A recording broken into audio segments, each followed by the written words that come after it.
All right, let's go. It is the Non Sequitur Show, even though I'm not doing this as a full episode, so I'm not using like OBS. I am using good old-fashioned StreamYards because I think it's going to be better for this type of panel discussion.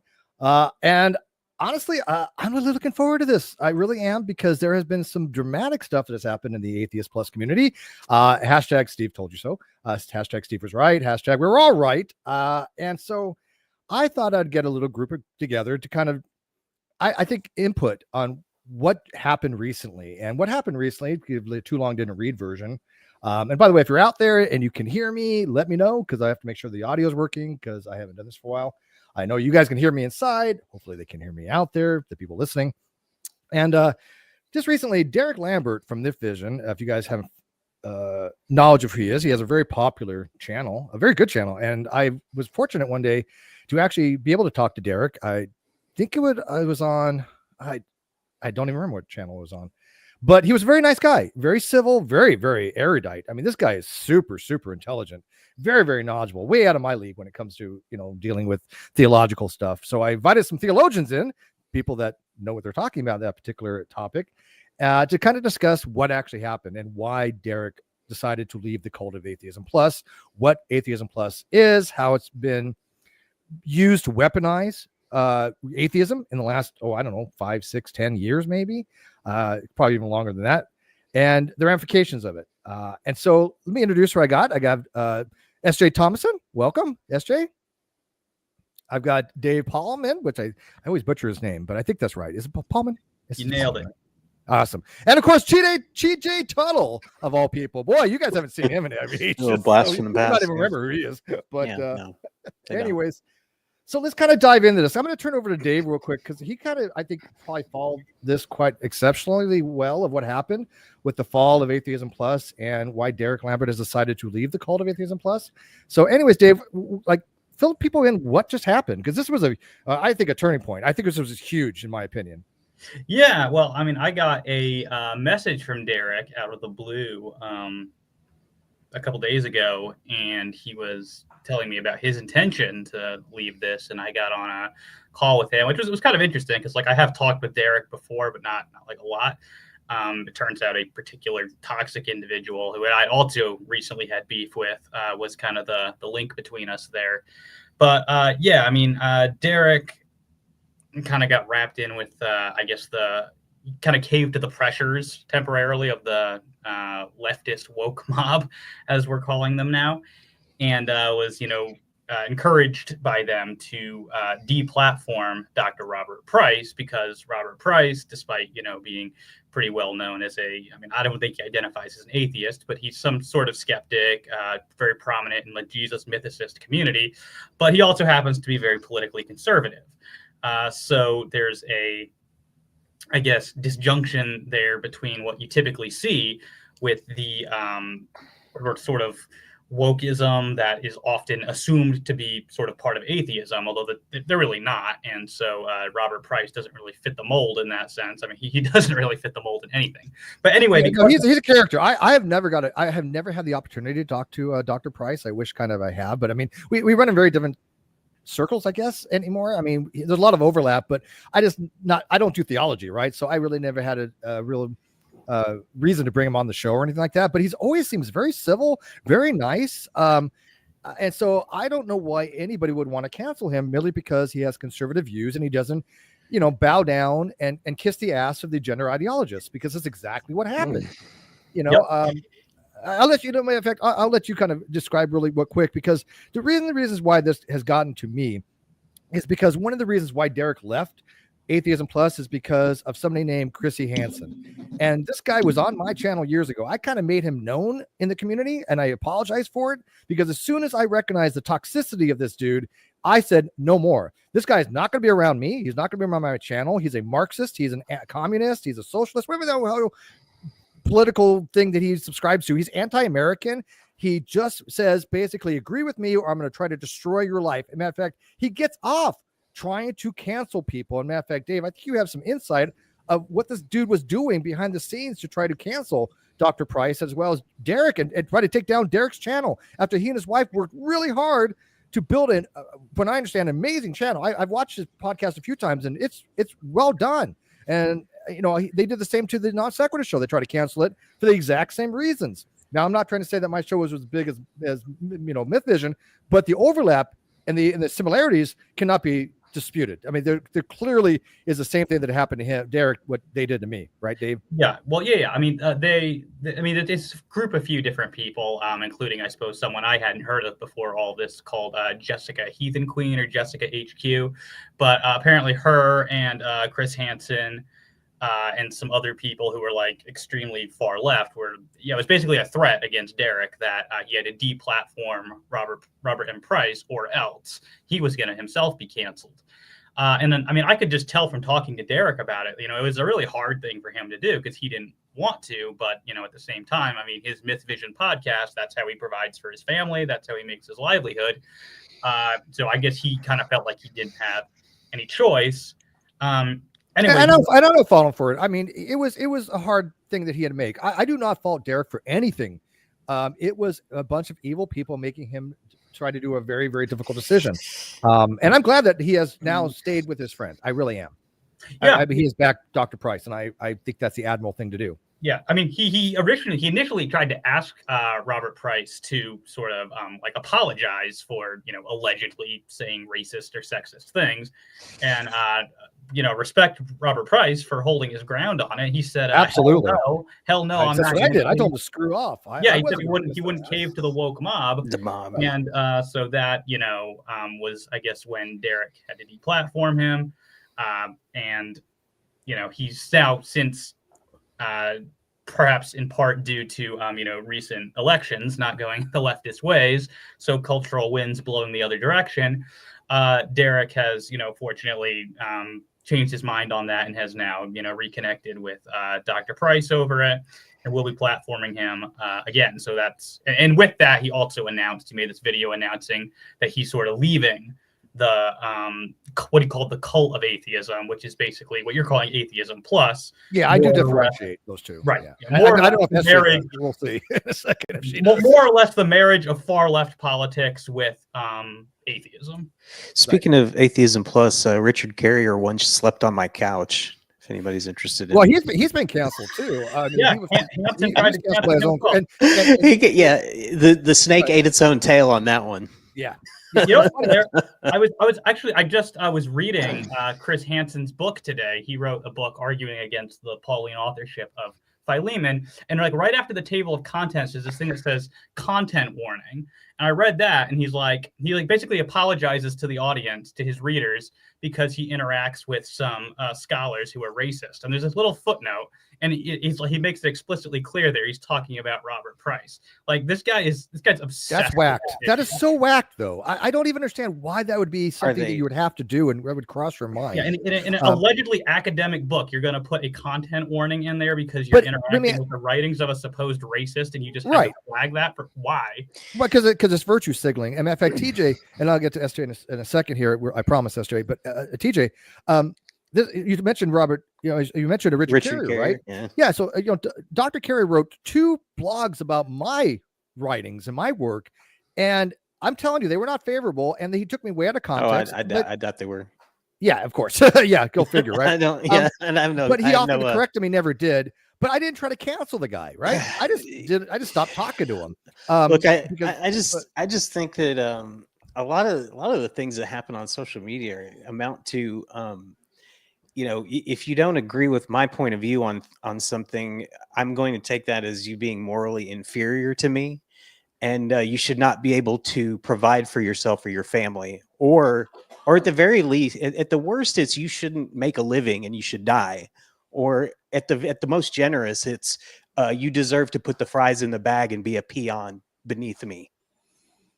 SJ, you're nodding on that. You've lived through this kind of the similar things, and I've seen them go after you pretty hard. I mean, we've had disagreements, but I've always respected you. But I've never gone after you. What I've seen from the Atheist Plus community, holy cow! No, it was really crazy way back when. So I kind of got active on Twitter around 2016, and I had Chris Hansen on my channel to talk about Richard Carrier, because he was going to talk about Richard Carrier and the mythicism and that kind of stuff, and how he didn't endorse mythicism, and how he was agreeing basically with people like Bart Ehrman. And so that was the conversation, and everything back then seemed pretty normal. And then since then, I haven't really followed him too much, so I don't know exactly what he's been doing. But I can say that, but I have seen Heathen Queen. I had some interactions with, and I had interactions with a lot of people all the way up until about 2020 when I closed I had a very big Twitter account that had about 22,000 followers or something like that, and I closed it back in 2020 because they were calling my school. I had to go. I mean, they contacted HR multiple times. I had to talk to people and, explain my situation and all this kind of stuff. And I just thought, this account's not even worth it. I don't need the account. I'm going to go to this little account that I have on Twitter and just stay there for a while. But I'm not saying that Chris Hansen did any of that. Instead, it was people like, I know who it was. Actually, I won't name the person now, but it's a person who is from a different country, actually. And so there's no repercussions for me to go back at him because I know where it came from, because he told me he was going to do that. And so, yeah. So there, it's just a lot of stuff. Clear. They want to know that they're after you. They want you to see that exactly what TJ said. Look, you don't agree with me. You're morally inferior. I think the words that TJ said, and therefore I feel like I am obligated to try to destroy your life. They make it seem like it's some kind of obligatory moral concern of theirs, which is absolutely ridiculous, because Chris Hansen is one of the least moral persons I've ever met. I mean, the dude is just way the hell out there. This is why I said, look, I want nothing to do with him. And as soon as I started not associating with him any longer, because he'd been a co-host and some other stuff on various shows that I did, he wrote a blog about me, and I was just I was Hitler. I mean, I was Satan incarnate. There's going to be a whole new religion of Christianity where instead of you have Satan and you have Steve McRae, and then you have the dominions, the demons and things like that. Because I don't know if he just, I don't know his theological viewpoint because he's so all over the place. But I do know he's a Marxist, isn't he, Dave? I mean, that's what I would say, Marxist.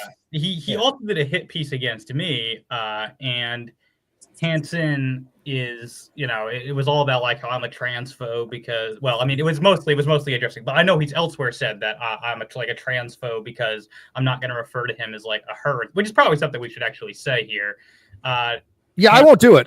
No, I'm not. He was trans, then he was binary, non-binary, then he was tri-binary, then he was a gender fluid. I don't know. Yeah, well, I just thought we'd give a little kind of. I don't think any. I mean, I guess I can't speak for some of the people on the panel, but I know you and me at least. We don't believe in this trans BS. I don't think anybody here does. I don't think even TJ does. We would take masculine pronouns to refer primarily to biological facts about male physiology. That's why we're referring. That's why we're referring to him as Chris and as he, him, his. We're not going to refer to him as her. Sex. Yeah, because we just don't. We fundamentally don't believe that. It's not because we are trying to be right. He's a guy. I'm sorry. I'm going to call him a guy. Your dude, he identifies. If he identifies as a dog, I'm not going to call him Fido. But speaking of dogs, hey, Chris, this is my dog. Hey, how are you? How are you, bestie? Good, mate. Good. Give me a minute. I'm just trying to get everything sorted out on my end with the tech. So bear with me. If I drop out, I promise I'll be back in a minute. Do your thing, man. We'll be here. I'd like to touch on the Marxist idea because I find it completely as morally irresponsible when you know exactly what happened during the last century with Marxists and how literally 120 million people perished by starvation and all kinds of other means purposely in the USSR, China, and Cambodia. And then you somehow support any of those doctrines that believe in the annihilation of property rights, the annihilation of individual rights. I mean, I think it's morally atrocious. And so I see it sometimes in the universities. As a university professor, I have seen people who are Marxists, not in the College of Business where I am, but also in some of the other colleges.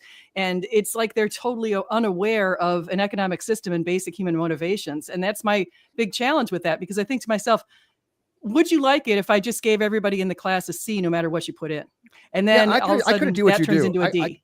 I couldn't deal with students like that. I mean, in fact, I'm sure most of you guys have followed the whole Harvard thing, right? The defunding of Harvard, because Harvard will not follow, civil rights, especially the 1964 Civil Rights Code. Have you ever heard of Malcolm Caldwell?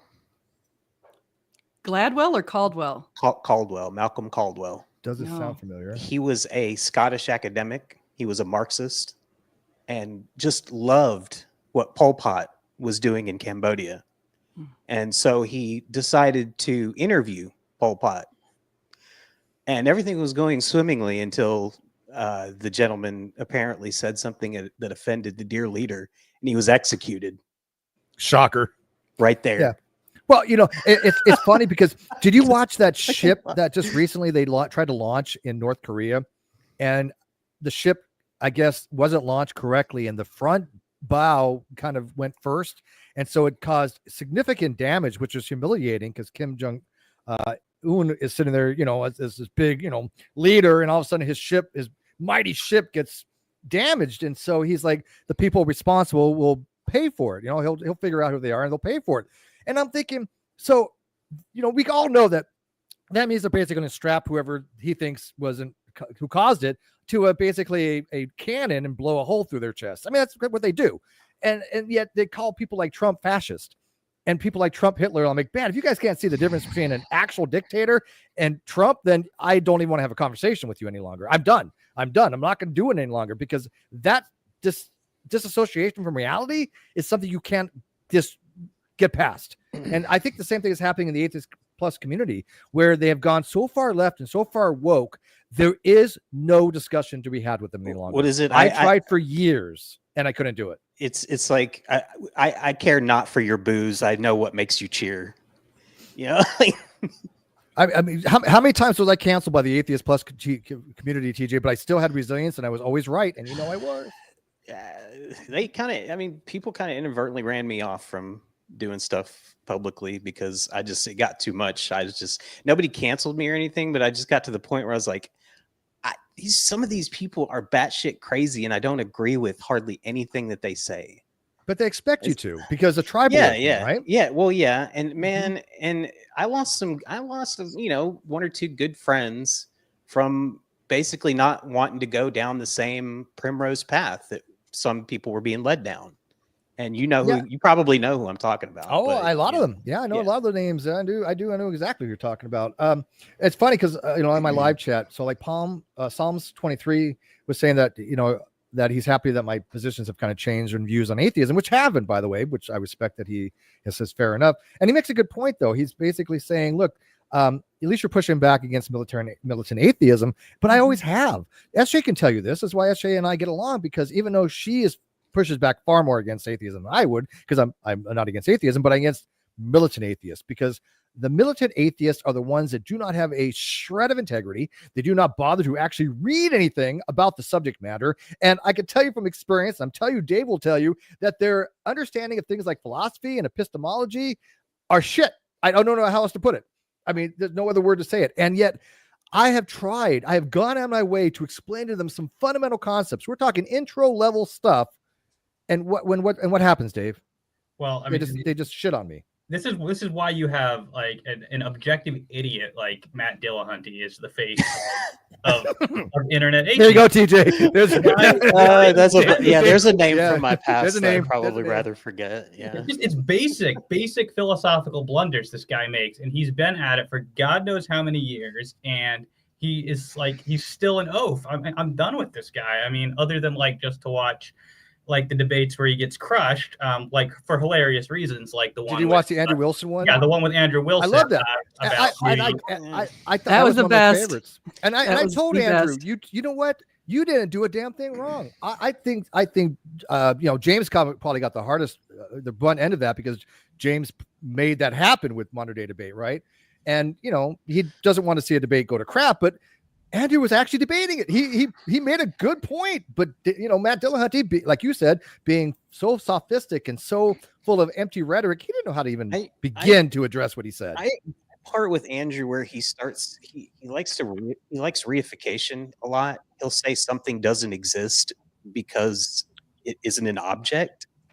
And when he starts, that's a reification fallacy. Yeah, I'm like, dude, come on, man. Concepts exist. Well, you got to remember, Andrew is a sophist, right? I mean, he does sophistry, but he's not ignorant. He knows. No, he's not. He's slick. What he is he's slick. Yeah.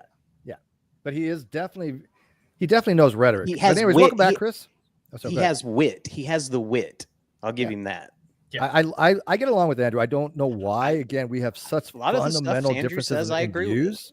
Yeah, I agree with him on some things, and I disagree with him about others. And he's never tried to cancel you, has he? And I don't think that he would. I don't think he would do that to somebody. No, it's not his style. I think Andrew Wilson will go out of his way to try to actually get people to see his point of view, whether they agree with it or not. But if you don't, he's like, okay, cool. Let me address something too that you said earlier, and that I think it may be something that me and you had talked about before. I don't know if it was you that kind of turned me on to the concept of it, but it was like you were saying that they feel a lot of these activist types feel like they have to engage in cancel culture. They have to go after people, right? Like it's their moral duty. And I think that's something me and you have talked about before about people. Some people don't realize the difference between the concept of a moral imperative and something being morally virtuous, and those things can be two different things. Absolutely. And to treat something that could be virtuous as an imperative is a major blunder. Yes, it is. That is incorrect. Yeah, Chris. It's funny when people actually know a little bit about philosophy. And TJ, you come a long way, right? I have, but thanks to you. I mean, you're sweet. And hey, people like Dave and SJ and other people in the community. I couldn't form a what is it, a logical like math equation or whatever fancy stuff like you do. I won't break out the math today, I promise. I do know the rhetorical aspects of philosophy. Like I am versed in a lot of the rhetorical aspects of it. But yeah. Chris, welcome back. G'day. How are we all? Good day. I think you might have a few things to add to this particular topic. I think I may have one or two things to add. Yeah, it's should be an interesting conversation. Obviously, I watched the video, and look, I completely appreciate and understand where he's coming from because I've been there. I think there's a toxic element within certainly the online atheist community. I think it's something that isn't always necessarily bad intention. I think people are just getting out of religion trying to find their place and can fall into these traps of essentially replacing one pastor with another, for lack of a better term. So yeah, look, I think I'll have a bit to add to it. I'll be keen to hear what everyone else thinks as well. Let me turn over to Dave real quick, because Dave was talking about some stuff that really kind of, I think, became the predecessor to why Derek made the decision that he did, right? The preconditions, I guess, because it took a lot for Derek to get where he was at. And when I watched that video, I was like, holy damn, dude, I got to that point pretty quick. It took Derek a lot longer, but he eventually got there. But I think that Dave has some inside information on that he wanted to put out. And again, I'm not going to say anything about the veracity of this because I don't know and I haven't vetted anything, but I trust Dave explicitly. Dave has not lied to me about anything. And so if he tells me something, I'm going to believe him just by fiat until I have reason not to, because that's what you do when you trust people that are your friends. I know it's a weird concept, but hey. But anyways, Dave, what were you saying about the whole thing with Chrissy? Because again, this goes to the malignancy and toxicity of these people in Atheism Plus that have taken over atheism and the woke community. It's like they're trying to be leaders in multiple different communities. And there's some problems with that and with those individuals. Would you like to discuss that? Can I just quickly jump in? Yeah. There is one thing I do want to say really quickly. Chrissy isn't an atheist. Chrissy is polytheist. Isn't he a polytheist now? Yeah, I think he is a Norse. Yeah. That's what I said. I wasn't sure what he was before either. A few years ago, there was a what I'd call a bit of an infiltration from all the pagan community into the atheist community, and they aligned themselves because of far left-wing values, and I guess that brought the two together. Well, I remember that, yeah. So it was like people like Ocean Keltoy, Chrissy, who are not atheists. I mean, they believe in multiple gods. They're further from atheism than even Christians are. So that I just want to be clear that the elements within the atheist community that align with them are not really atheist community. They're political activists. They're left-wing political activists and nothing else. They use the guise of atheism in order to draw people in, which is a tactic of particularly socialists. I mean, that's where you go into any university campus and you'll see whatever the protest of the week is, the socialists or something socialist aligned will be there and will be involved. Well, and what I think we're seeing here is I mean, after this past election cycle, what I've been saying is that the Democrat Party just has to like reinvent itself completely because it's rejected. People don't want what the Democrats are selling. I think we're seeing something similar in sort of the online atheist sphere, is that we're seeing it start to reinvent itself as well. And I mean, I think that that's a good thing. But how are they going to do that, Dave? Yes. I mean, sir, let's talk about that. How are they going to real quick? How are they going to reinvent themselves? Like, we'll have a whole discussion on the Democrats reinventing themselves with Chris, because Chris is doing politics again now. Thank you for coming back to the community, Chris, and doing something like politics, because a lot of people don't. It creates a lot of animosity with people in politics, as I found out. Once I went MAGA, people were like, "Oh my God!" Yet. It's so funny. I've had these views for how long? You suddenly knew what it was like to be me. Yeah, it's my views. I didn't like nothing. I still have the same views I had 10 years ago. I haven't changed. That's exactly. Steve, I want to say that that's exactly what happened to me too, because when I first met you, I think it was 2016, I was a registered Democrat, and I did not like Trump. I was voting against him. I was making all kinds of tweets about how bad he was. And I have friends who personally know him from Palm Beach, because I have a lot of friends down in Boca and Delray and places like that in South Florida. And they've been to his place at Mar-a-Lago. And so there's a lot of connections there. And I had these reasons not to like him. But since then, now I have other friends who are supporting him and who've actually shown up at Mar-a-Lago. And I also support him. I kicked the Democrats to the curb in 2017, and now I'm a declared independent. But I can say I went libertarian, which is similar. Yeah. Same reason. I mean, for them to come back, the thing is that I think what's going to happen is the atheist group is going to split into conservative versus the far leftist. And because we're already seeing a pretty burgeoning group of conservative atheists. That's already happened. I think it already has. Yeah, I was going to say it already has. Yep. Yeah, we'll just go into that more, because I think everybody here on the panel agrees with that. That is probably if it's not fully happened, but it is definitely on its way. Yeah, SJ, you have not gone far enough. Yeah.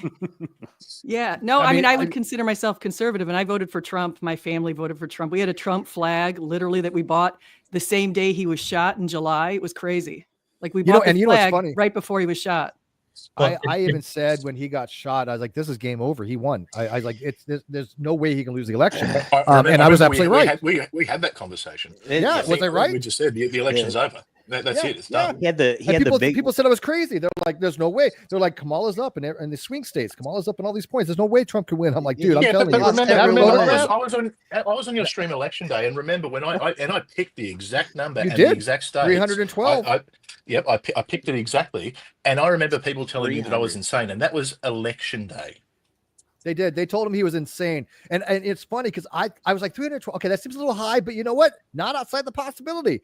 And people were like, "Steve, you're stupid for agreeing with Chris." I'm like, first of all, I didn't agree with him. I just said I didn't think he was wrong. There's a difference. I'm like, his evaluation of the electoral votes is not that far-fetched. In fact, it may happen, but people were criticizing us. And what happened? Chris was right.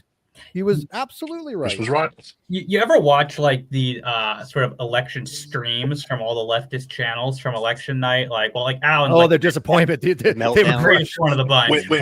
Whenever I'm feeling sad, I watch them for entertainment. I mean, but you've got David Pachman, you've got Brian Cohen. You've just got all the guy.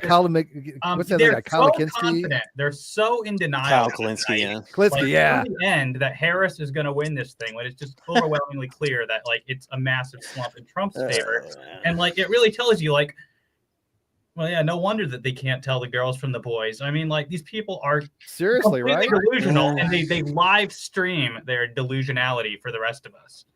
So go back to the whole conservative splitting up with the liberal atheist, because as you guys know, I have joined the TST, right? And so I am a card-carrying member of the Satanic Temple because I believe in secularism.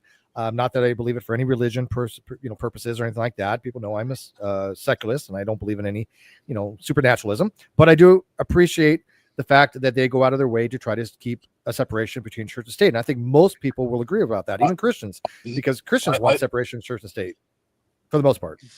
I think kind of just back to what you're saying, I think a lot of us have the same values we had way back in 2015. Elon Musk, look at all the other people who've left the party, the Democratic Party. They were, Elon Musk, Tulsi Gabbard. He's disappointed big time. I mean, RFK. Do you blame Elon for feeling dejected? He gave up so much political clout to try to fix our system and the GOP won't even codify the Doge cuts. He said, "Screw you guys," because the Republicans are almost as well, they're not as bad as the Democrats, but there are members that are just as bad. Two wings of the same bird, bro. It's a uni party. Exactly. It's a uni party. What's the best way to solidify one's imperialism over one's subjects is to create discord and division within those subjects. But that's Marxism. That's the whole thing, is to try to get, people, instead of looking at what needs to be looked at, they're trying to have distractions. Like, I think that's why MAGA's gotten so much traction, because it came out in opposition of the establishment.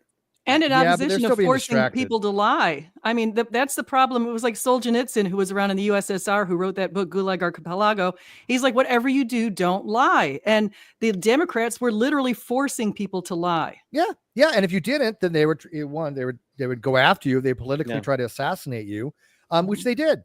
I'm just blown away that people cannot understand that, first of all, our Congress is corrupt. The Democrats are corrupt. Yes. The GOP is corrupt.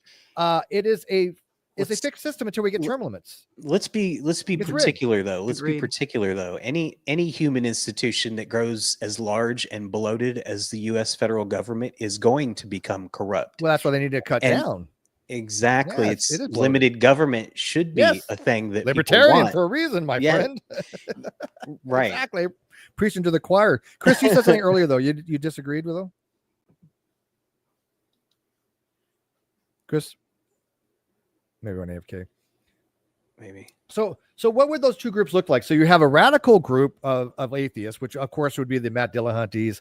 Aaron Ra, I guess, has gone full left too, if I'm not mistaken. Yeah. You probably have, well, on the right, I could tell you would have Richard Dawkins, right? Because he would be more the conservative atheist who understands biology and then could look and tell you the difference between a man and a woman, because apparently, Democrats can't. And they can't recognize what a gang member is either for some strange reason. Peter Boghossian, Pine Creek Doug. Peter Boghossian, James, Conceptual James. Oh yeah, Conceptual James. He's also going after the woke right. Do you see that thing with Conceptual James? Yeah. And it's funny because I like James. Not sure I believe in that concept, but you know what? James is trying to make a point with the woke right, and I think that people vilifying him for doing that is wrong. I do. Because again, they're trying to cancel him for trying to make a point that there is what he considers to be something very, be analogous to the woke left on the right. What that woke right entails is up for some deliberation. So I think the problem, like with James Lindsay, man, you gotta understand. Like I know a lot of these people and talked with them personally. Like you talked about Aaron Ra and James has been on the show. I've had James and James is a cool dude. But I'm telling you, man, like he's a little bit like me, because I'm what I consider a. Some people are gonna like scratch their head and wonder what I'm talking about, but I consider myself a high functioning misanthrope.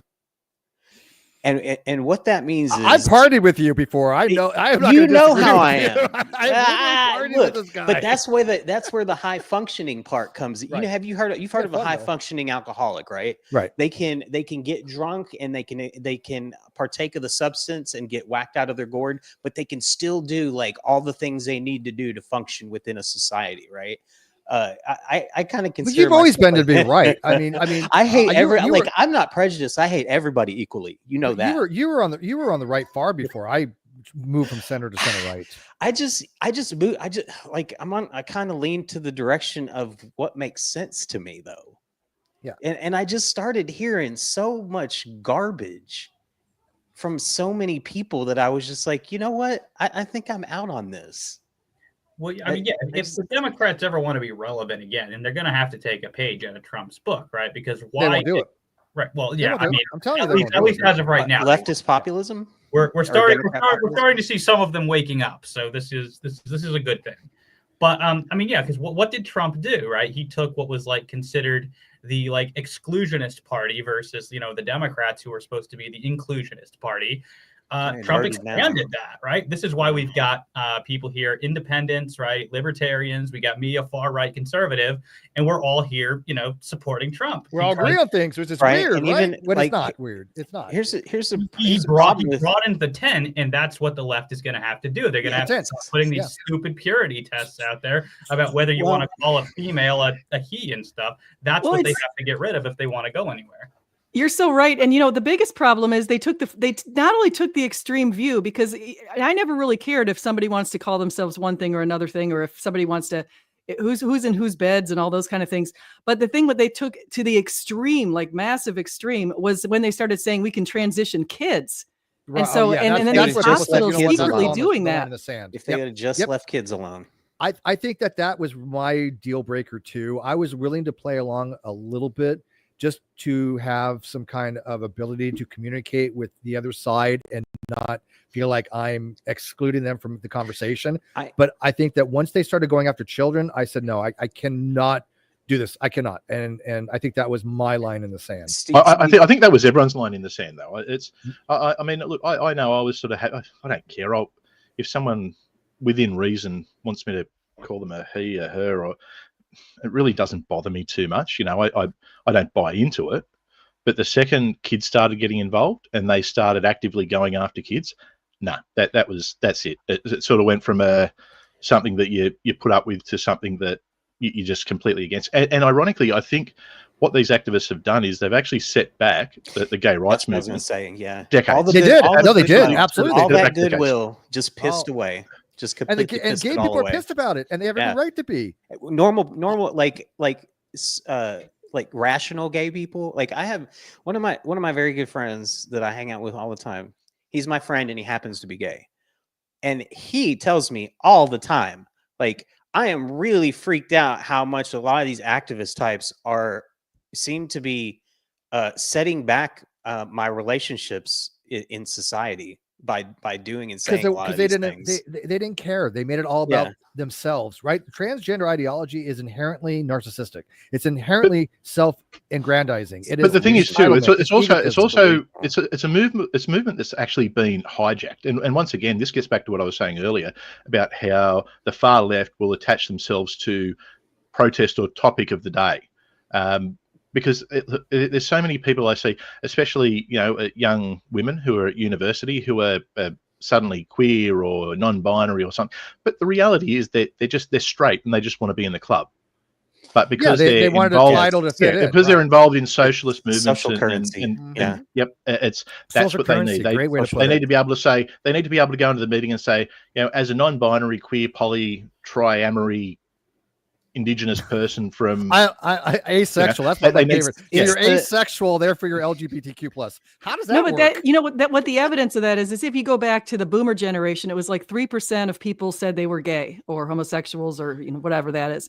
And then you had 5% of the X generation. And now these two new generations, especially the Z generation, they're going all the way up to 25% of people are claiming they're in there. Yeah. I think it's worth keeping in mind though, there was stigmas back for the boomer and even the Gen X. Right. I mean, but it can't account I'm in my mid 40s, and I remember at high school there was, if anyone was gay, it was just like you copped it really bad. And there were people who were absolutely in the closet who at high school, guys but who were dating. There's no way it was 20 to 25%. I mean, that's no. It's absolutely it's like a rubber band, like where it's pulled back that far and then it goes the other way and then it sort of settles in the middle. Chris, because people are trying to get in the club. Yeah, would you agree? Because I think SJ's numbers are correct. When I looked into it, they basically the nominal societal rate for homosexuality was about 7% throughout history. It doesn't fluctuate a lot, so 3% is probably underreported because for whatever reasons, people are afraid to come out. Oh, but no. Look, people self-identifying I agree. 25%. I agree. I agree. I agree the number's too high, but I think I think when you look at things, I mean, it's easy to say that. And what I am saying is, there's a lot of people who are claiming to be in the club who really aren't in the club, but just want to be there. So you want to come out, Chris? You want to tell us something? You want to come out today? Steve, you know I love you. You're I was going to say you're the only one for me, mate. That was that one night. So I think you've got to look at what I'm saying is you've got to look at both sides. You've got to look at the factors. The 3%. The factors for the 3% were obviously not correct, because a lot of people did have to stay in the closet because that was a societal norm and the expectation at the time. Just the same as if you went to Saudi Arabia, you'd probably find there's about 0.001% of people who would say that they're gay, whereas the reality is there will be people who are same-sex attracted. So that's due to societal norms. Now, what's happened is, especially in university campuses, where people go into their bubbles, they think that the societal norm is to be a part of that club. So what they do is they'll say, to give themselves an out, well, I'm non-binary, or social contagion. I like people for who they are. So that way they can kind of say, oh yeah, I like girls, but meet my boyfriend. Let me bring it back real quick, because Dave. So speaking of like these people that want to like fit in, because I want to go back to Chrissy a few, because I think that was the deciding factor for Derek to leave Myth Vision. And I wanted you to touch on that, because I know Dave has some stuff to add on this, and I don't want to forget before we're running out of time. So Dave, you want me to get into the stuff about how get into the weeds, because I didn't ask you too much about it because I wanted to save it for the show. But I know you have some stuff you want to talk about with this, and I wanted Chris and SJ and TJ to kind of evaluate what you're saying, because I'm not a theologian. I don't know the historical history between all these theologians and these experts in fields that I do nothing with, and I have the utmost respect for them. But I'm just somebody who doesn't really talk about theology much. I talk about philosophy. They overlap, but not quite the same thing. So Dave, go ahead. If you would, yeah, and this is specifically getting into like textual biblical stuff, which I know you hate that stuff, but I'll try not to keep it too boring. I wouldn't say I hate it. It's nothing that I don't understand. Come on. So I leave it to the experts. The Bible's awesome. I'd encourage everyone to read Ezekiel 23:20 when they get the chance. It's one of my favorites. Not that verse. Okay. That was a special verse that was given to me the day I was baptized. Funnily enough, one of the guys at church said, "You really need that one." I have say what again, motherfucker? But yeah, no. So I had no idea any of this was going on with Derek and the crowd at Myth Vision and this other group. I just kind of lumped them all together, sort of in like the internet atheist, extreme skeptical side of the internet. Obviously I got along better with Derek than I did with Chris. But the way I got involved in this is I did a video not too long ago. I was just defending the historicity of the martyrdoms and persecution of some of the early Christians. And Chris is obviously, he's a complete skeptic of this. He thinks that like Nero never actually persecuted Christians. He thinks Tacitus made it up. He doesn't think any of the early Christian sources that talk about it, can be trusted. So sort of in that context, I was responding to one of his articles where he had argued that, so our earliest source that like specifically tells us that like Peter and Paul are martyred is First Clement. And he's got this really wonky interpretation of that, where he thinks it's saying that other Christians killed Peter and Paul. And this seemed a little familiar to me because I'd heard about this reading from a different scholar called Oscar Cullmann. He put this forward in 1930, and it was rejected by mainstream scholarship. But Hansen's putting it forward in this paper, and it seems to me like he's sort of characterizing this like it's his own reading. He's using all the same arguments that Oscar Cullmann. So he's taken the idea that somebody else first proffered, and he's trying to take it as his own. That's what it seemed like to me. That sounds like plagiarism in a way to me, but whatever. Yeah. And so he also like did an interview on Pelagia's channel where he was putting these ideas forward, and he like explicitly calls this my new theory, my new interpretation in that interview. And I'm thinking like, no, it's not, because pretty much this exact reading was like put forward almost 100 years ago. So what's up with that? So like, I wasn't really trying to make a big deal about it. I just mentioned it in my video that like, this actually isn't his original reading. And the reason I was bringing that up is because the reading that he's putting forward has been like savagely critiqued by other scholars.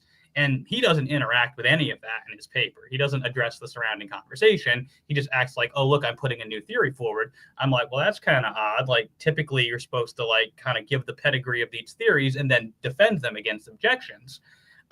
Something that explains that is, well, maybe he really does want people to think this is his own unique theory, his sort of his original contribution to scholarship, right? Then you wouldn't mention that there's criticisms, because that would betray that this idea has already been put out there. So I brought this up in my video. He responds to me in a blog article. He obviously wasn't a fan of me. And, I responded to him. I thought that's the end of it. Well, then Jacob Berman from History Valley and Derek Lambert from Myth Vision, they both have told me apparently Chris has like this history of trying to ruin people's careers. You know, he's done it to Price, he's done it to Carrier, and Wave. He tried to do it to me too. Yeah, I was one of his first victims. This is why I warned the community. This is what this guy does. But Steve is always they didn't right. listen to me. Yeah, I was right again. Case, Chris isn't the only one that's right around here. Sometimes I have my moments. He'd specifically gone after some other scholars. I'm not sure if this gentleman's a scholar, but at any rate, a gentleman by the name of Dave Allen, who published some stuff on Josephus and the Testimonium Flavianum, and like Chris did a whole stream arguing that like this guy's just a plagiarist. He's just stealing it from other people. I didn't know about that, but apparently this was interesting because it looks like now he himself is guilty of the very sorts of sins that he's trying to end other people. Well, that's projection. That's what they do. That's what the woke do. And by the way, Dave, I want you to know something. This is how special you are to me. I swore that I would never again have anybody say Josephus or Tacitus on this fucking channel ever again. But I'm allowed you to do so. Can I say okay. Because say Tacitus? Because of myth. I hated those debates on mythism. I hated them with a passion. On a serious note to Dave, though, when somebody like tries to refute Tacitus to you, especially if they're a feminist, if a feminist ever disputes Tacitus to you, just say, okay, then he was lying about Boudica too. I think they might be happy to go there, a lot. That was the thing that was I think they'd go with that. When Derek, I want to say something about Derek because Derek's been on my channel before, just briefly. He jumped on when I had a group call one time, and he seems like a very, very nice guy. And he really is. Yeah, I empathized with him a lot when I was listening to the whole thing because I realized that he kind of looks at Robert Price like a father figure. It seems like he was a good mentor for him, and so I mean, Bob was a good mentor for Derek, and I think that he helped him get through a lot of the stuff he was going through. Like he said, he had some really hard times, but when he flashed Chrissy on the video, basically Chrissy said, "Oh, I'm out to destroy people's lives." Like that's what he wanted to do, just what I always do. So how does the community respond? Like, how do people fight back against that? Because again, we're obviously we're all like center to center right.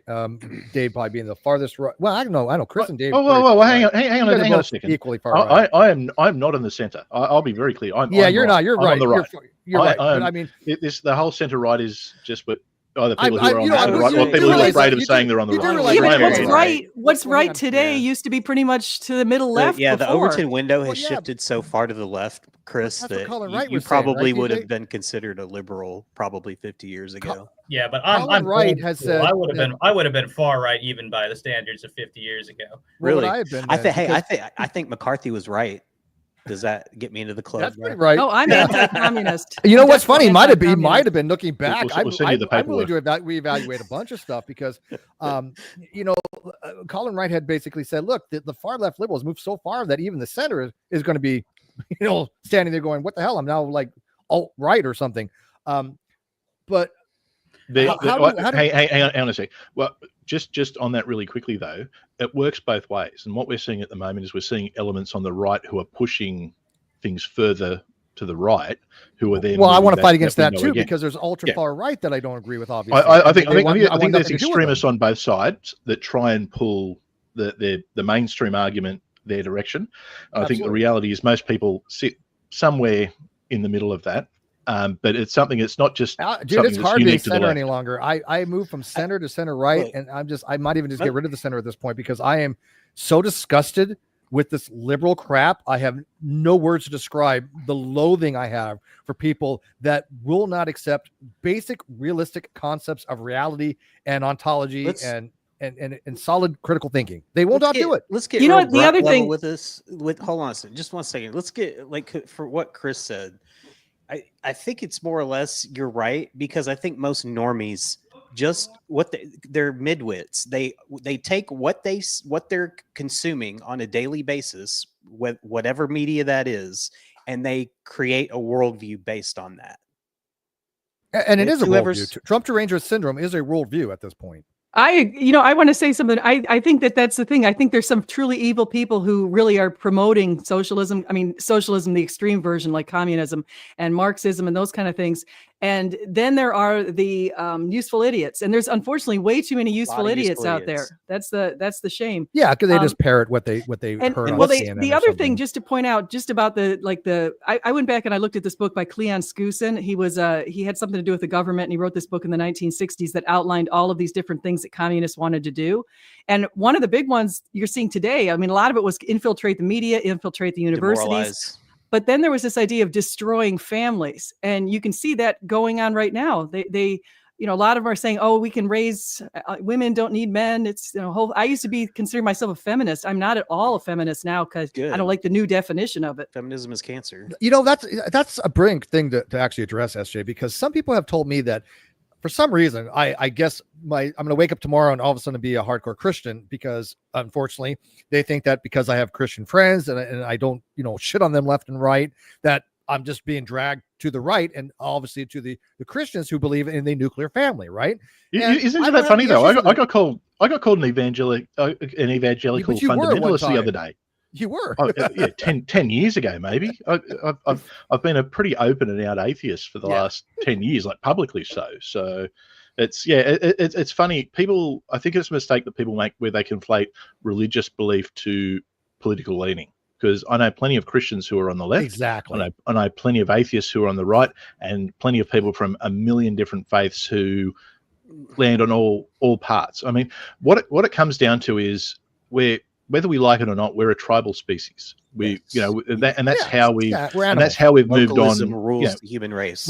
And that's why people find their bubbles. Now, 20 years ago, the internet wasn't what it was today. So the community that you were in were the people that you aligned with. Now, if you go online, you can find someone in every group, and you'll find people who will affirm whatever rational or irrational belief you have. I mean, that's why we're seeing so many furries out there, because if you think that you're a dog, you can jump online and find 100 other people who will go, yes, it's normal. And you go on you become one of them. Thing. But how is it that we're considered the radical ones when we're obviously the most inclusive here? I mean, you're sitting here looking at a panel where you have, SJ, who's a Catholic Christian, a very, outspoken Christian, Dave Pallmann, which is a religious Christian. I don't know your exact sect, but you are really well educated, philosophy, theologian. Then you have Chris over here, who's an outspoken atheist, and we don't know what the hell he did. I would say the closest thing to describe me would be an objectivist with some caveats to that. Okay, but the point is we're so diverse, right? We're definitely we have 3 non-Christians and 2 Christians. And yet we all agree on some fundamental basic principles. How many of you, and I think we talked about this a little bit before, but how many of you are fans of Andrew Wilson? You like Andrew? I like Andrew Wilson. I like some things, though I don't like others. Well, I don't agree. As a working mother who's as I can see the points. I know some people say, well, the man should be the one making the money, and obviously that's an ideal situation if you can set it up certain ways. So I agree with Andrew on a lot of things. But as a female, I like him, and I can see why all the ortho bros, they call them the ortho bros, all these people are jumping onto the Greek Orthodox wagon because of Andrew and people like him. I have a Coptic Orthodox Greek friend of mine, and he's one of the nicest guys I know, and he's extremely intelligent. And we definitely don't agree on theology and stuff, but I gotta tell you, we have some of the best discussions, and we respect each other. So Andrew has always been cordial to me. He's always been civil to me. That's why I like him. I don't have to agree with him.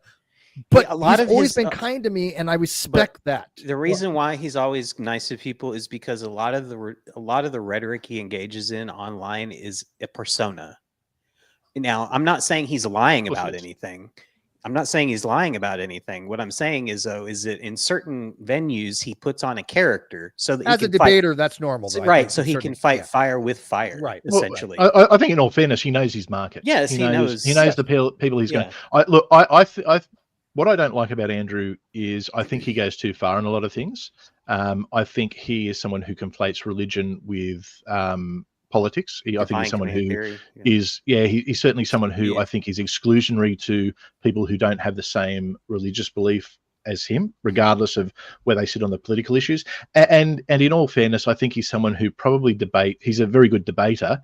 Who probably he's like a heavyweight going up against lightweights. I mean, he goes on these panel shows. Low-hanging fruit. Well, I mean, his debates. He's famous for debating OnlyFans. Yeah. I refuse to call them models. He debates but bimbos. Yeah. Well, I don't, I can still say that because I don't care about getting canceled because nobody knows where I work. I've been canceled 100 times. It made no I don't difference. think Andrew would ever say that his interlocutors on like the whatever podcast are the brightest of the bright. I think he knows they're hanging. I mean, that's the whole point. They're only hanging fruit. But I've also seen him debate and discuss things with other people. Again, he has a very rhetorical type of approach. But he knows his audience, and that's entertaining. I like Andrew because he entertains me. I'm sorry, I don't have to agree with him. He's entertaining. I like the guy.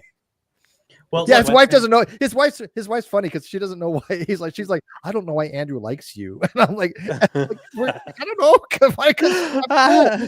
She's cool. Don't get me wrong. I have nothing against her whatsoever. But what I've seen of her, I think she's pretty sharp. But I thought she was funny in one of the debates when she was bringing him beer. I think that's what I saw. I like the fact that I'm not saying she plays along with it, but she basically tells these girls, screw off. I'm happy. I'm gonna on a nuclear family relationship with my husband, and if it works for you, go for it. Matter of fact, I think they play roles. I mean, I think they're pretty clearly playing. Well, what roles they do in alive. their bedroom is their business, Chris. But you know what's funny? I watched Andrew the other day, and I told him I thought this was a very nice gesture. One of the girls on the podcast was talking about how she wasn't able to have a real honeymoon, and that she's a Christian, and her husband, he gave her $3,000 for a honeymoon. I was like, I think that was very sweet of him to do that, So there you go. I mean, it's voluntary. Yeah, obviously. But anyways, I definitely think that we as a community, even though I'm not as active as much as obviously as probably Chris is going to be here soon, because I think his channel is going to blow up hopefully soon. But I think as a community, we all have stood up. We've all at one time said it was enough. We've all said, look, this is not right. I think everybody here has studied ethics to some degree. We all understand the efficacy concerns. And I will tell you without a question that these atheist plus people that want to cancel you for not agreeing with them are not ethical by any stretch of imagination. They will lie. They will cheat. They will do whatever it takes to screw your life over, because that's the kind of people they are. Don't ever forget it. And I swear to God, as my witness, that may or may not exist. That is the truth. But they're also not relevant anymore. I mean, look, everyone was worried about getting cancelled 10 years ago. I'm not anymore. I couldn't care less. No, but the thing is, I mean, now someone says, oh, you misgendered me, or you said something wrong, or oh my God, you like People Trump, or something like that. I don't care. Right? If someone were to say to me now, I'm going to cancel you, I'm like, yeah, fuck off. What are they going to do? Complain to their little circle of other nutters online? Well, but see, that's all the left has, is they've got fear and intimidation tactics. And see, this is unfortunately, they have a lot of institutional power as well, Dave. They're losing that, I think. And I hope they're losing it, but I tell you what, I think they're losing it in the United States, but probably not Australia. I was going to say in the United States, we just re-elected our left-wing government for some reason in a bloody Australia, the United Kingdom, and Canada are like very left. But look, I wouldn't say we're very left, but there's definitely a few things that are happening within our government that look, most people, because we've got mandatory voting in Australia, so most people just vote the way that they're going to vote because it's the way their parents voted. It's seen more as a chore. If we didn't have compulsory voting, I think it would be very different. But because we've got that, you get a lot of people who just vote just for the sake of voting. They don't know any of the issues. Yeah, well, and look, it's because it's very similar to the Congress you've gotten over there, where it's different areas. And look, I mean, but the area I'm in is they're always going to vote for the Labor Party. There's some areas that always vote for the Liberal Party, which is our right wing party, just for clarity. Yeah, you guys are opposite. But do you think that the Supreme Court of the United Kingdom finally saying, look, this is what a woman is. And by the way, Women Scotland Ltd just won their lawsuit today, I think it was. The Supreme Court said that just because you have a female on your paper, like your birth certificate, just because you got it changed, doesn't make you an actual woman.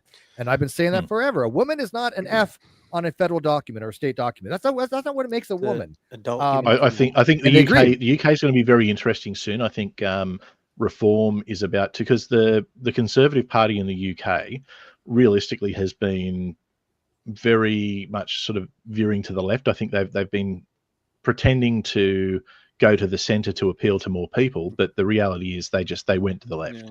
And you're seeing that backlash. And in the UK, you've got this, the left-wing Labor government who is in power, and because they've taken things to an extreme, and especially what's happened in places like Rotherham, things like that coming to light now, I think people are just going, hang on, no, I think people put up with things to an extent, and then that line gets stepped over, and people who normally don't engage politically just go, wait, hang on, no, this is not acceptable. We're not going for this. I mean, when you get people getting jailed for Facebook posts, when you're getting people like autistic children represented for a hate crime for saying you look like my nan who's a lesbian, things like that. I mean, what about Tommy Robertson? He just got released. Yeah, and I don't think people recognize how big that actually is. He got released with a stack of new charges. So they're going to try and lock him up. Let me ask Chris something right quick, because we have a document with our rights instantiated in it. Is it now? I'm under the impression that it's the same in the UK. Is that they have what's called an implied constitution, where it's not actually an instantiated document. Okay, so what the UK has, so the US is fairly unique in having a Bill of Rights. So the UK has the Magna Carta, which historically is a very interesting. Yeah, look, that's the basis of common law. It was essentially, it's like a scene. It's misunderstood historically. Like, people see it as the original Bill of Rights and freedoms, but really it was just rights for the nobles. I mean, it contains things like rights to fish in the Thames River and things like that. So here in Australia, our system, we've got the common law system based off the UK system. Technically, we became an independent nation in 1901. But then technically we fully broke away from the UK legal system in 1986, but we still do refer to UK case law, same as and Canada, they're the same. So it's inherited, but we don't have a Bill of Rights here. There's been a couple of pushes for a Bill of Rights, but it's never really been too big of an issue. Yeah, it's never been too big of an issue here, because generally we haven't really had any issues or a need for it. Now we're seeing things like e-safety commissioners and there's a lot of shady things that have started to happen, particularly since the only reason ours worked so. is because we have the Second Amendment. Our first is only any good because it's backed by the second, right? The first is backed by the second. You won't get an agreement from me on the Second Amendment, but I understand why America has it. We don't need it here. We're quite happy to not have it, because some of your compatriots don't agree with you. No, I would say, one of the things, I used to be anti-gun until I realized people like Hugo Chavez actually took everyone's guns away and then took his own people with thugs. Guess what happens? Took them out on the street and took people out. Exactly. You start getting arrested for Facebook posts and shit. Yeah, I mean, you start serving 31 months for. And by the way, I've read the tweet for Connolly. Is that her name, Chris? Yeah. And look, that it was that opinion. Is, it clearly was opinion. And that is that's a very unique case, and it's one that was absolutely taken too far. Of course it was. Of course it was. And look, we haven't had that in Australia, but there's a few things that are happening that I'll say are very concerning. I think, look, in the UK, they're going to go, like, Reform will probably win the next election, because it's the snapback against all the stuff that's happening. I imagine we'll have a similar thing here in Australia, same as you've just had in the US, where I think things got pushed too far, and the reaction to that was, I agree, Trump. Yeah, I agree. I 100%. Look, but here's the thing. I was saying for how long that the pendulum was going to swing back, and when it did, it was going to swing back hard, and it's going to hurt a lot of people. Because we mentioned earlier, I absolutely and unequivocally believe that movement hurt the gay community. 100%. 100% it did. 100%. Look, I know people who were very, very. I think I know for myself. My attitude towards gay people is, cool, no problems. Do what you want. And they're the same way. Most of them don't care. Doesn't impact me. I don't have any religious objection to it. But the thing is, and most people, I would say that I know would agree, would have a similar opinion. However, what I'm seeing is I'm actually seeing pushback against it now, and I'm seeing terms that I hadn't heard used for But 20 isn't that a and 30 shame years. that they're coming back? Absolutely. And look, if you ever want to destroy, feel comfortable with doing it, though. That's the problem. If you ever want to destroy a movement, join it and go extreme. Well, right? Because they lump in all the middle people with the extremists, right? Look what happened. I was just going to say. Go ahead. Go ahead. No, go ahead. I was going to say, look what happened with state religion in England. They forced people to adopt it, and now most people aren't religious because of it. I mean, when you want to do serious damage to any institution, be it whether it be a social movement, whether it be a religion or anything, enforce it on people. Well, and exactly. I disagree with you on that being the reason that people moved away in the UK. But it is a reason. I don't think it is. I think that's going back too far. I think doesn't contribute. I think would be naive. But look, we're seeing globally in the Western world, we're seeing people generally like the religion, the numbers in religion is dropping, and we're seeing that throughout the Western world. I think we should point out one of the reasons why we're seeing that going on over in the like the Nordic countries, for example. They've got tons of social safety nets. And when the government starts taking care of everything for you, a lot of people who used to go to the church for that reason, that was one of the extrinsic religiosity, they used to go to get the support of the church. They don't need it anymore because the government's taking care of them. And so that's one of the things that we're kind of seeing people move away. Chris, I think there's also a community aspect that comes into it as well. Yeah, I think, and I'll just apologize if it ever seems like I'm talking over people or interrupting. We got a little lag. You're all the way. There's a bit of a lag because I'm on the other side of the planet. You are. Yeah, but I think churches used to be the place where you'd go, where you'd go and socialize. That's where you'd see your community. We now live in an online world where I can jump online and have a conversation with Steve, and Steve's part of my community. Whereas 30 years ago, I would have kept in touch with Steve by pen and paper, and we would have got a letter every couple of weeks from each other, or maybe a very expensive phone call. So it's how we engage has been well, you probably would, but that's okay. Yeah, US dollars. Yeah, that's okay. But how we engage and how we communicate with people has changed, and we really truly have had a communications revolution in the last 20 years. Has completely changed the world. I mean, look, I'm sitting here in my house in Australia, engaging in a broadcast going live around the world that pretty much any of the 7 billion people on the planet can watch right now. Whereas all 30 years ago, it would have been. I agree. 30 years ago, you would have been in a TV studio, and it wouldn't have been a realistic proposition. We would have been talking to each other on the old CB radio. We would have been quill and ink. But I want to give you a real perfect example real quick, Chris, of what happened to me was it yesterday? I think it was yesterday. So somebody had asked me a question about what my loyalty is. Like, do you support the Constitution? I'm like, you have to ask me that stupid fucking question. Like, seriously, do you really think that myself, ex-military, MAGA, that I wouldn't support the Constitution? Don't ask me dumb questions. But the point that I refuse to answer it is because, just like you said, there's radical people on the far right that might have different views that they're telling you, they wanted me to denouncing all that. I'm like, look, I shouldn't have to denounce shit that I've said for how many years? Look, when have I ever supported anything other than equality, equity, and things of that nature? I don't have to denounce white supremacists because somebody has told me, well, you need to say you support the Constitution and Democrats and denounce Nazism and white supremacy. I'm like, I shouldn't have to go out of my way to do something I've done for all my life. That's what I'm saying, because they want to weaponize the fact that you have these far extremists out there on both sides, and they want you to explicitly denounce them. And my point is, why do you have to? I mean, my whole life has been evidence that I never would support any of that shit. There can be like you said, it takes extreme views, and it harms the actual movement. And so I don't want to have to respond to people that think that I would be anywhere near anything of the extreme right or left. And I'm not going to play those games because that's what they're trying to do. Well, there are situations where it's appropriate to ask someone to clearly disambiguate themselves. Sure, but not with somebody like me. If the person has said something unclear that sounds kind of well, are you saying it? Sure. But yeah, in general, yeah, you don't just have to like, I mean, Dave, if I said, "Hey, do you hate, do you hate Jesus?"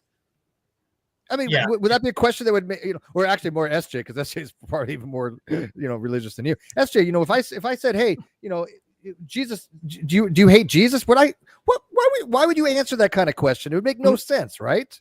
Yeah, no, it wouldn't make any sense. It would Right. just, and it's meant to anger. It would be meant to Right. anger me. You know what I mean?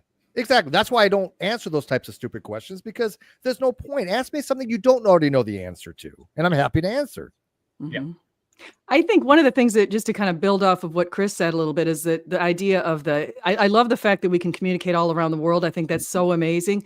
But the one drawback that we've seen with social media is that these people with these super fringe views all get in clusters. And then they start, like the flat earthers. I didn't even know there were flat earthers out there. Like, who are these people who think the earth is flat? And they all found each other and they're talking across the world. And I was like, the crazy ones all find each other. But I got to tell you, though, I think that there's benefits and there's downfalls of the fact that we all can communicate so easily. There's a lot of things that go into putting yourself out there and putting your views out there up for scrutiny. And I wish it was just about the views. I don't like the personal attacks that I've seen left and right, both from the right and from the left, from the religious, from the non-religious. They're everywhere. And I've tried to stay away from it. But it's really hard. I got to tell you, because I don't suffer fools well. I don't think anybody in this panel suffers fools well. Everybody here is educated and everybody here is smart. Yes, TJ, you are smart. I'm including you. And so it's frustrating because having such diversity, trying to tell people, look, the ones that are out there claiming inclusivity are the most exclusionary out there every single freaking time. Mm-hmm. And that's what we're talking. And that's what happened with Derek. I mean, to bring it full circle, Derek finally said, look, I don't need to be included with this group. I don't need any of you. All you've done is try to destroy what I built. And you want to go ahead and spend the rest of your life trying to destroy me? Be my guest. I've had people have Steve derangement syndrome for 10 years now, Chris?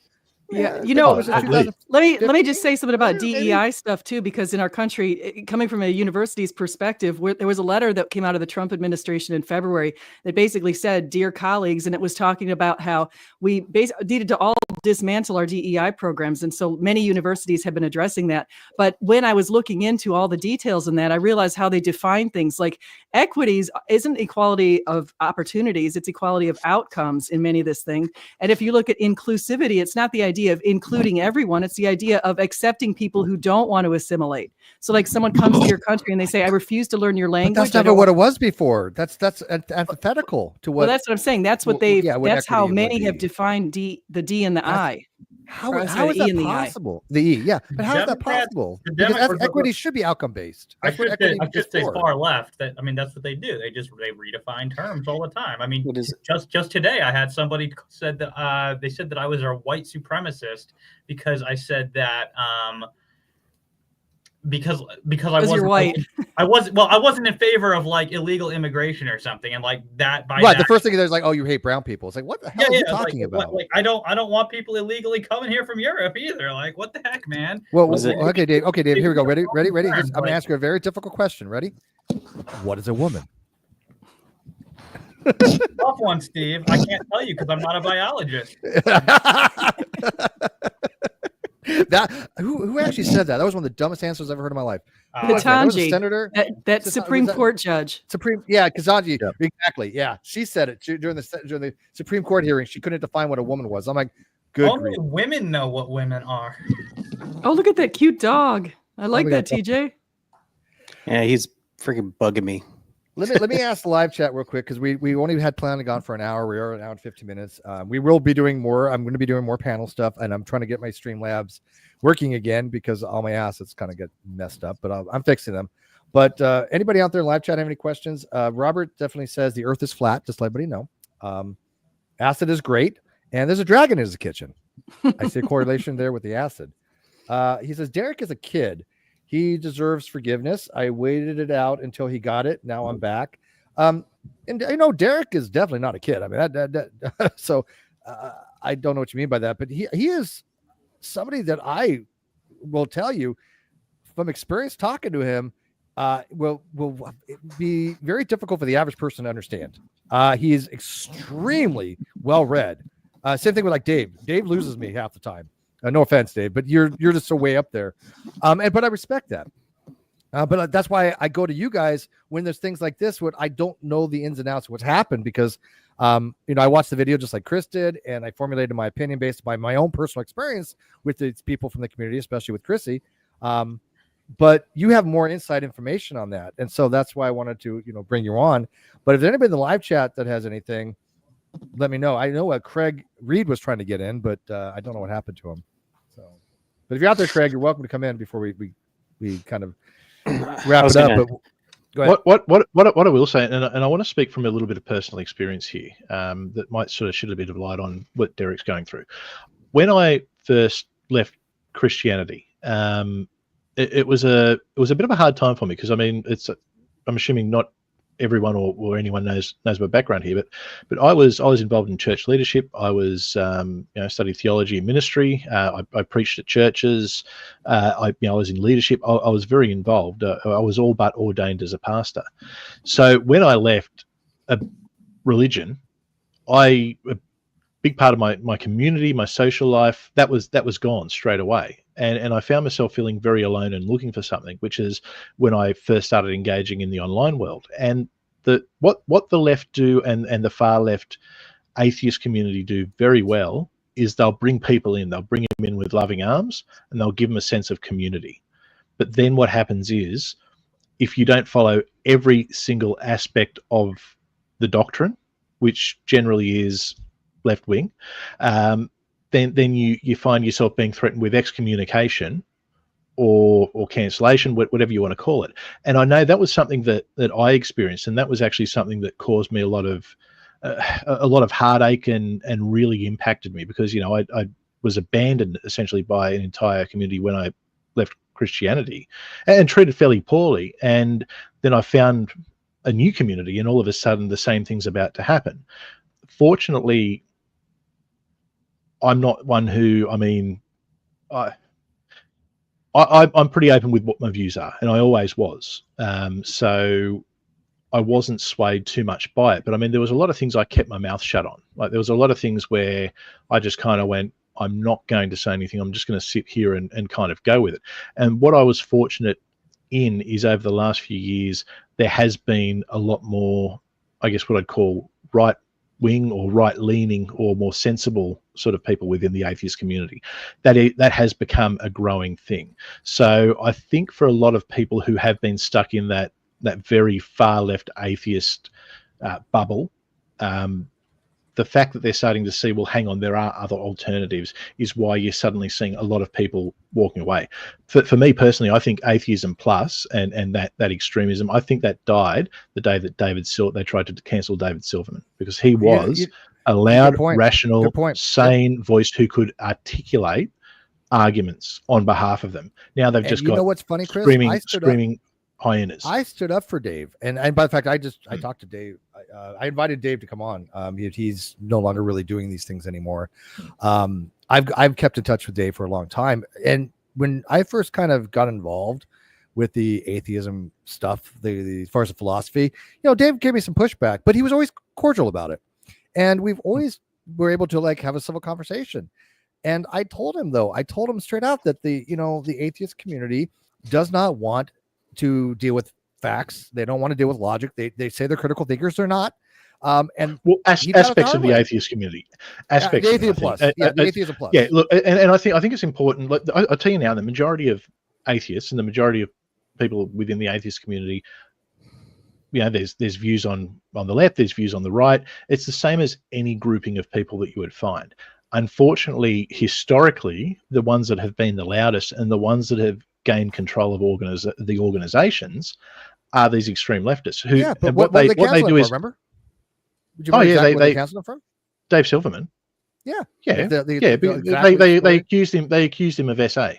Yeah. Which was all turned out to be. You know what? I'm not going to do that anymore. It's sexual assault. It's rape. Oh, no, I was just thinking for the. I know that, but I want people out there to know that we need to stop hedging our terms. I mean, the reason why we say terms. I just didn't I just didn't want to get your video demonetized. No, I don't care about that. If it was on my channel, I don't care. But yeah, so I know it's good that we've got. But I want people to know I don't care either, because I think people need to know that these terms have usages where they actually do mean something. Because Dave, but just to finish my point really quickly, what the left have done, and you see this in universities, is they're very organized. The socialists are very organized, and they do infiltrate these groups. And what they do is they infiltrate these groups. So they'll infiltrate, say, the Atheist Alliance or whatever atheist organization it is, under the guise of wanting to advance atheism. But the reality is, and you see this because they've got all these allies in all these different communities. What they are is they're actually left-wing socialists who are using the guise of atheism to push the political views that don't represent the majority of atheists, that represents a fringe of far left extremists. And that's what we've seen over the years. And unfortunately, because they're the loud voices and because they're the voices with the official titles and official groups, the perception is that that's what all atheists are, and that's what all atheists believe. And for people who are getting into the atheist community, there's that thought that, well, they have to go along with that, otherwise they're not an atheist. And there's that fear of being 100%, othered by 100%. another group. Yeah. The Uncarved Block says, I was just unfriended by a high school friend because I used the term blacks. Well, what the hell? I don't understand why anybody would think that's offensive. She claimed as a microaggression. I contacted 3 of my friends who were black, and all of a sudden she was overreactive. Of course. Again, because people want to be offended. Matter of fact, I guarantee it's a white liberal savior. Guarantee. Yeah, exactly. The white guilt is a hell of a thing because minorities don't give a shit because they understand. It's the people like these friends that the Uncarved Block was talking about. They're the ones making an issue. They're the ones perpetuating racism. But let me ask you guys this. I had a situation one time with the feminist next door. And she blocked me over this. Not even joking. She blocked me over this. But her argument was this, that if you open a door for a woman, it's a microaggression. Okay. And I was like, okay, let's work this out. There's Dave, correct me if I'm wrong. No, please do. We need more. We definitely need more gentlemen. I mean, this is ridiculous. That's the kind of thing that I was fighting against, is this extreme modern version of feminism. Yeah, I definitely want to touch on that. I guess I microaggress against my fiance every time we go out because my polite and nice doors, car doors, yeah. So yeah, I'm just missing. You're just an asshole for opening a car door for your wife. Yeah, what the hell's wrong with you? So if my logic is correct here, and Dave knows about logic, and he's looked at my logic stuff before. So correct me if I'm wrong, but there's only a binary option here, right? You either open the door for a woman or you don't. There's no other option, correct? Am I not mistaken? Yep. So I asked her. Yeah. So I asked her, okay, so you're claiming that opening the door for a woman is a microaggression. If you don't open the door for them, you're an asshole. So which one do you prefer? Which one as a woman do you prefer? And I didn't get a response. You know what I got? I got blocked. She said nothing to that argument. That's so ridiculous. See, that's the kind of thing that makes me mad because I look at I have 2 sons. They're both in their, one's about 20, the other one's 19. And when they're with their girlfriends or friends or something, I want to see them open the doors for the girls, and I'll be mad if they don't. You know, it's a respect thing. You know why men did that for women? It was a respect. And yes, sometimes they want to get laid. I get that too. But it's still a matter of respect. Totally. And so why... Especially for somebody like, Dave and his wife, he's honoring his wife. This is what Andrew Wilson talks about a lot too, about the nuclear family. And I respect that with the Christian household, right? The man is usually the provider, but he also respects the wife. That's not just a Christian thing, though. That's not just a Christian thing. No, I agree. No, I'm not saying that it is. It's definitely could be secular as well.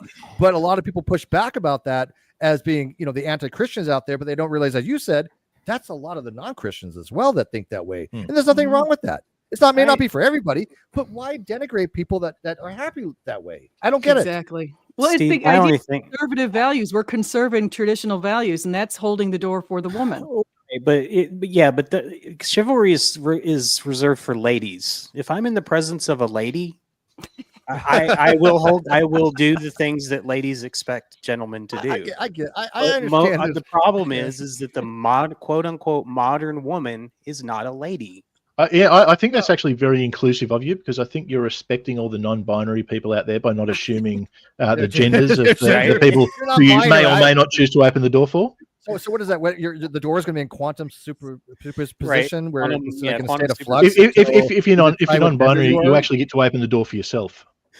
Maybe. Yeah. And be chivalrous. That is a possibility.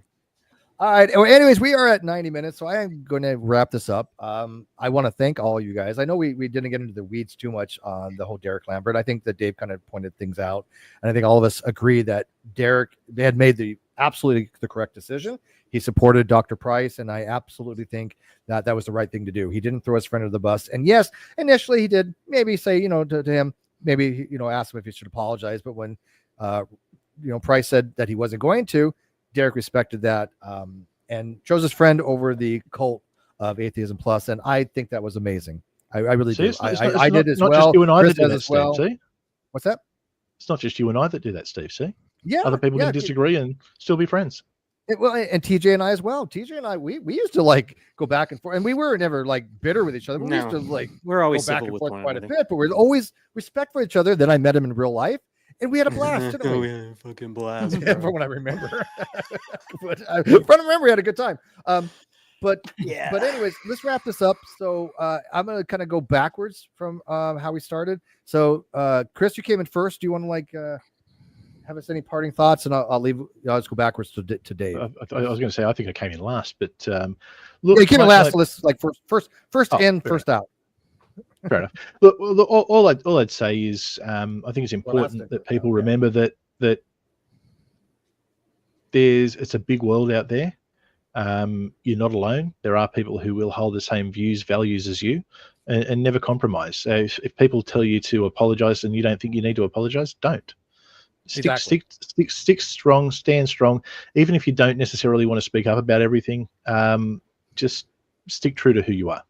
I agree, and I will say, look, apologize when you have made an honest mistake, and you and of course, you did something most importantly, make sure that you are subscribed to my YouTube channel. Would you like to put out your name of your YouTube channels now? Because I think you have more than one. Yeah. There's Hereticals and Hereticals History. So there you go. I'll chuck the links in a minute. All right. And TJ, what do you got for us? I think that was actually a pretty good point by Chris. I'll kind of piggyback off that. When you ask people, who are you? And they say, well, I'm Chris, or I'm SJ, or I'm Steve. That's just a name. Your parents gave that to you when you were born. That's not who you are. A name is not who you are. Who you are is, like he said, being authentic, I think is a good way to put it. So just if you feel a certain way about a thing, live your life that way, as if you feel that way. And that's what I try name to is do, just an identifier for the object. Yes, is your that's just this meat suit is called TJ. Although we'll get into rigid designators one of these days with Dave. But anyways, I actually accept rigid designators, but whatever. Don't tell me you're a semantic expert. Stop it. I knew that would trip you. SJ, what do you got for us? I agree with everything that everybody's been saying. And so I just wanted to say, I agree that the truth is really important. My channel it's called Truth Matters with SJ, but it's at _023 or 023. And I think that we have to remember, and Jordan Peterson, I'm a pretty big fan of his most of the time for most of what he says. Except for what I don't know, his last showing was not great, dude. His last showing was not wonderful. Well, he had Danny on there. I've had Danny on my channel. But anyway, so when he says something like tell the truth or at least don't lie, kind of going back to what Solzhenitsyn said, I think if we all live by that principle, tell the truth, and seek the truth, I think we'll be better off as a human race. I accept that. And last but not least, we're not going to talk about crypty right now, but Dave, but we do have one of these days, we just have a modal logic possible world thing going on. By the way, Dave, did you ever watch my video on possible worlds that I made on this channel? You would have liked it, I think, if you didn't see it. It does not sound familiar, no, but yeah, I did a video just as a tangent real quick. I did a video on Swinburne's view of neurologically consistent, a very neurologically contingent God rather than a necessary God. And it dealt a lot with possible world theory because a lot of people think that God is necessary, but I somewhat controversially actually agree with Swinburne on that take. I did too. I did too. That's why I made the video. I actually did agree. But I got shit for it from atheists. They're like, you're agreeing with Swinburne? He's a Christian. I'm like, yeah, but his philosophy, I think, is right on this. So anyways, what do you got, Dave, to wrap it up? And then we can all go home after this. Yeah, If I not guess already. to round it out, I'd say, don't be sorry for holding the beliefs that you do. I mean, be open to changing them if there's evidence against them, but you don't have to apologize for believing what you believe. And I mean, above all, don't cave to the bullies. Bullies are going to be bullies. Don't give them what they want. So yeah, that's what I would leave us off with. While we're promoting YouTube channels, I have my own as well called Faith Because of Reason. So if anyone has any interest in biblical topics or But bring your A game. If you go after Dave, bring your A game because you're not messing with some amateur. I mean, you do know your shit, and I will give you huge props for that. Well, I appreciate it, Steve. But yeah, any interest in like biblical studies or interest in, the existence of the soul, or you want to know why I'm a hardcore classical foundationalist, internalist, I mean, it's all there. I love that about you too, about your internalism. And I was a classical foundationalist, but I think I'm moving more toward a more less stringent view but I'm a foundationist still. Come back. I think you and I could have some interesting conversations, Dave. Yeah, right. I would love to do a show on internalism versus externalism. I'm happy to take on anyone you want to bring on the case for internalism. But sorry, I know SJ's got to go. Yeah, I got to go too. So, anyways, guys, it's nice meeting all of you. I'm going to end the hanging after the countdown. So, I want to thank you all for joining me tonight. I want to thank everybody that's listening. I know some people that I know in real life, they're going to listen to this after the fact. So, let me know in the comment section what you think. You can also message me directly. But I do want to thank people for still having these discussions and just show that, look, all of us, all 5 of us in here from very, very diverse backgrounds, very, very diverse beliefs. But you know what we all have in common? We all got along. We all didn't treat each other like shit. And we all said the same thing. Stop kowtowing to these woke mobsters that will try to cancel you. Stand up for truth. Say, fuck off. We're not going to play your games anymore. And you do you. And that's what I'm going to leave you with. And good night, guys. Good. Amen.